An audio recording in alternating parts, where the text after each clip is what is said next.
Good frigid morning. Welcome to Moose Preparedness. I'm Moose. And it is, polar vortex. Super cold. Well, the army adage of if it ain't raining, we ain't training comes to mind. But also, I'm feeling really stupid right now because I took a look at the weather and I'm like, it's not that bad. It'll be all right. And it's chilly. I think it's in the 30s, but with humidity, it makes it much, much worse. Cujo the killer back there. He loves the cold weather.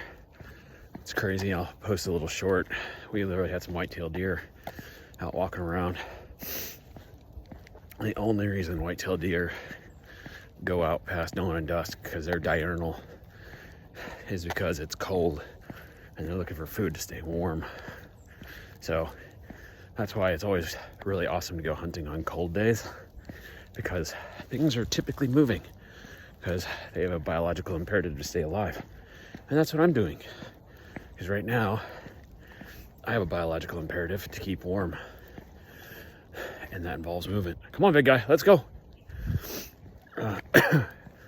So one of my other videos that I'll post up, I was talking about emergency preparedness stuff that I found in New York City.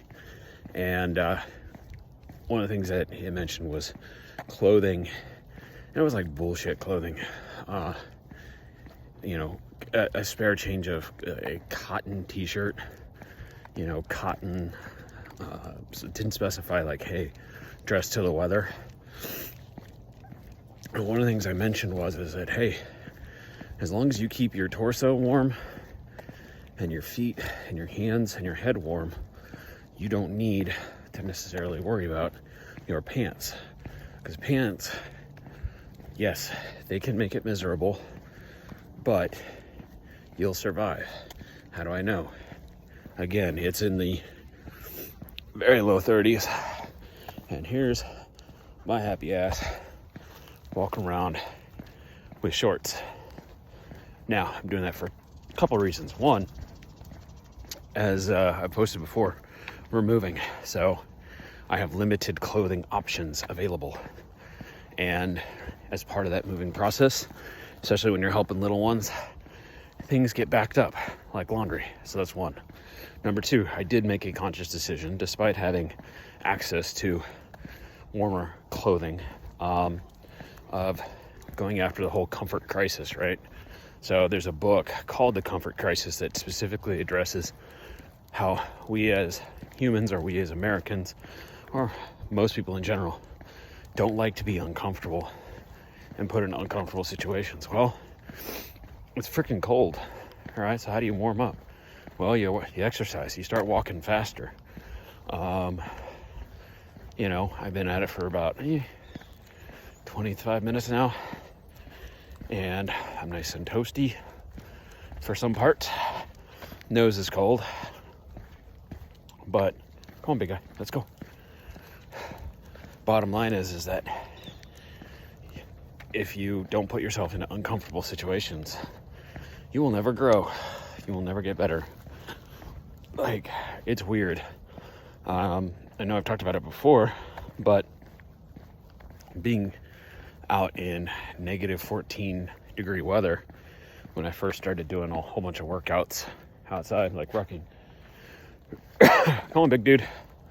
Go across our favorite creek bridge. You can still see the destruction from Helene. But, some enterprising young person decided we're going to still keep our stuff up. That's comedic. That was a mile marker on the trail. It used to be about 20 feet that way. I haven't seen that before. It must have just got dislodged. But if you don't put yourself in those situations, you're not going to do it. And this is great because, yes, it's cold. Does it suck? Yes. But when I was doing those negative 14 hikes, I literally have pictures of me, eyelashes frozen together, face frozen. there's a sense of pride and a sense of toughness mentally and physically, knowing like, hey, despite the fact that it was cold, despite the fact that it sucked, I still got stuff done. And it puts into like this little bank, if you consider it in your head, a little bank of going, hey, I'm going to use that for later. I'm going to save that bank for later.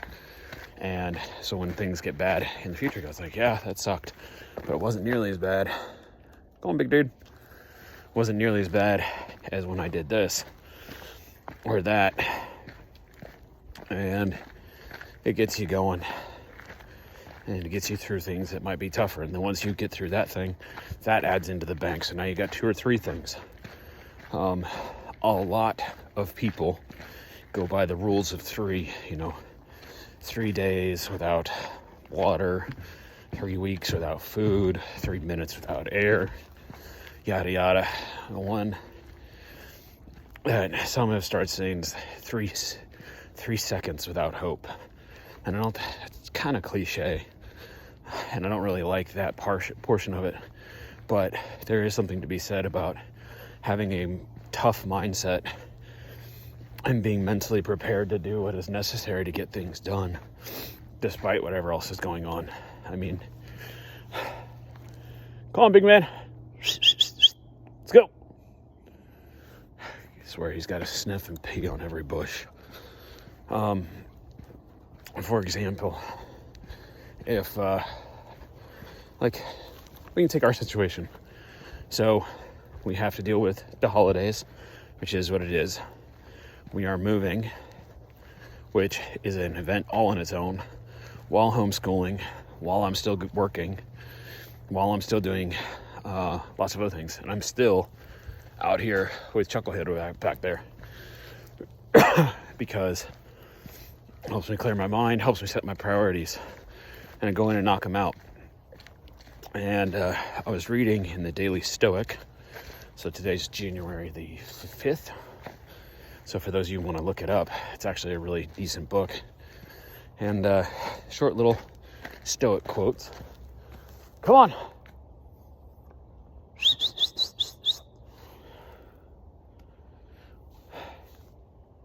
Oh, here he comes.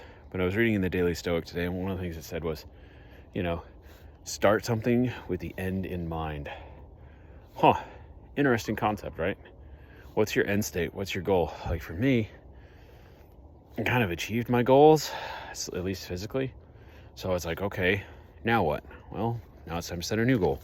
It's kind of like Forrest Gump when he's running. He's like, well, I got this far, I might as well keep on going. And that's how we have to do a lot of things in life. So one of the things my wife always teaches the kids is when they're doing goals, is do the S.M.A.R.T methodology. A specific goal, measurable, and of course I won't remember half of them.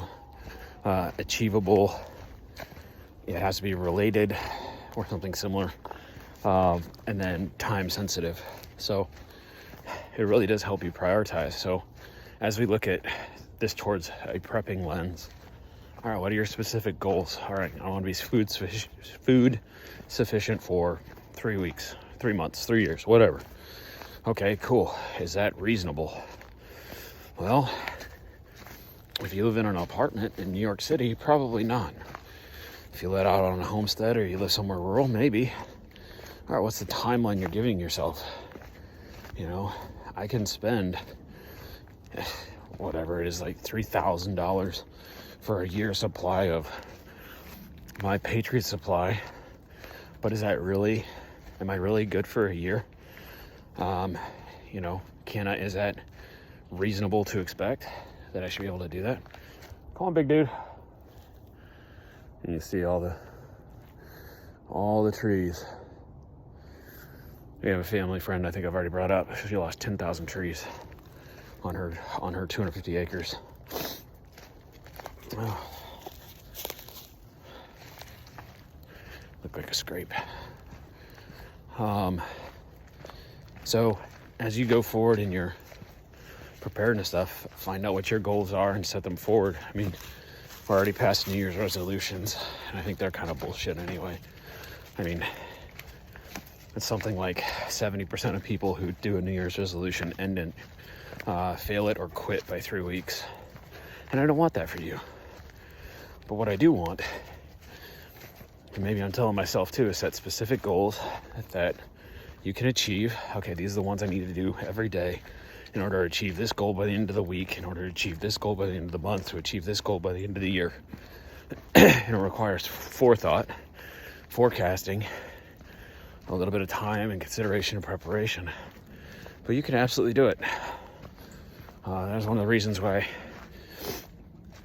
I really liked the 75 hard program. I know I keep harping on it, but from a mental toughness standpoint and a standpoint of being able to set goals and get after them in a specific amount of time, like, hey, I've got 75 days to do this.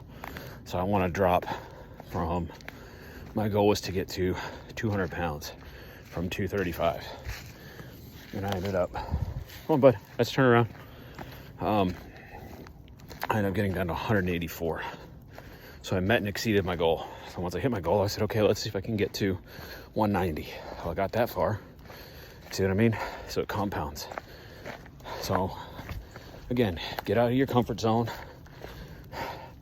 and start planning, start doing things, move forward.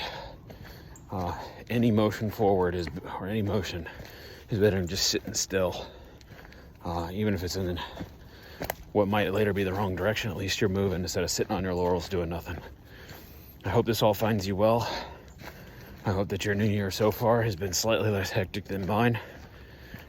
And I hope that you all stay safe out here.